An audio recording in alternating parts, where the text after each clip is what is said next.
Sinn Féin Vice President Michelle O'Neill has been appointed First Minister in Northern Ireland. She says she is a First Minister for all, but is she true to that statement? Let's have a look and see what the astrology has to say.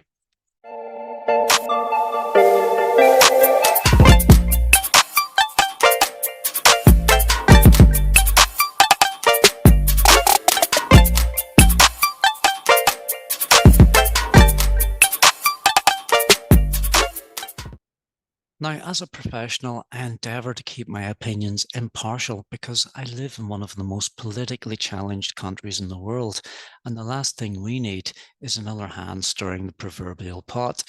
But for the sake of growth and prosperity for this country, understanding and accepting different cultural backgrounds is necessary to progress and improve the lives of everyone, regardless of belief or background.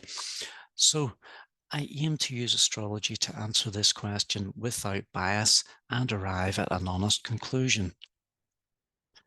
I want to focus on just one astrological symbol in Michelle's chart, but if you would like me to expand on this analysis in future videos with more detail, let me know in the comments. But for now, to answer this one question, is Michelle O'Neill a First Minister for all? Let's have a look.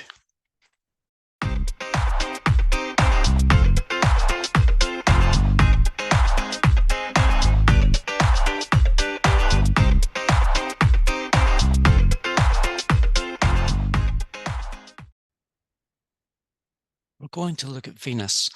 Venus is a personal planet and represents a principle of femininity. It typically represents love, beauty, peace, harmony, attraction, things you like, things you love, and what makes you attractive to others. It also represents inner passion, desire, and describes what you're drawn towards and the things you think will make you feel good about yourself. In a female's chart, you can tell a lot about the personality by looking at the sign, house, and aspects to Venus. But for today, and to keep it really simple, we will just consider the sign placement. And for anyone who's interested, a good understanding of your personal Venus placement can provide some fascinating insight into what makes up your femininity and how you can enhance your personal identity. And for males, the Venus placement can describe what type of female you're attracted to. But this can be explored in depth in personal consultations. But for now, back to Michelle. Michelle has Venus in Pisces. It's exalted, and that means it performs extremely well in the sign that represents compassion, empathy, mutuality, oneness, and the connectedness of everything. It's selfless and sacrificing. It can also dream. And when I say dream, I mean visionary, like the type of dream that's effective, practical, and can change the world. Remember the famous "I had a dream" speech? Martin Luther King Jr. had Venus in Pisces. Michelle O'Neill has Venus in Pisces. Pisces is a water sign. It represents emotions and how one feels. We know all of the oceans of the world are connected together without borders. Water flows endlessly between lands, and the only borders are the ones created by humans. So in effect, it suggests oneness, and its reach is beyond limitation.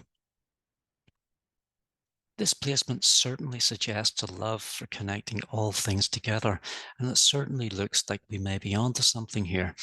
But before we jump into any firm decisions, we should perhaps consider any negatives of this energy. So having already considered that Venus is exalted, meaning it's a great place to have it, Venus is very comfortable here. But what if it gets too comfortable? What kind of dangers can we envision? Venus has no boundaries in Pisces. Its energy flows everywhere. This is totally a good thing, or is it? What happens if you persistently give out love, care, and commitment with nothing in return? You may become drained, exhausted, burnt out, resentful, hurt. You may become overwhelmed by feelings of surrender, sacrifice, and give up completely, retire, become reclusive, and defeated. Healthy boundaries must be created with this energy, or else one becomes completely depleted of the nice positive energy. It's a lifelong process to learn and know when enough is enough. And if you feel energy being drained away, sucking the lifeblood from your veins, then it's time to enforce those personal boundaries and provide protection from exhaustion, surrender, and sacrifice. Escapism is another big theme for this placement, and it's commonly associated with addiction, especially if one becomes overwhelmed with the practicalities of life.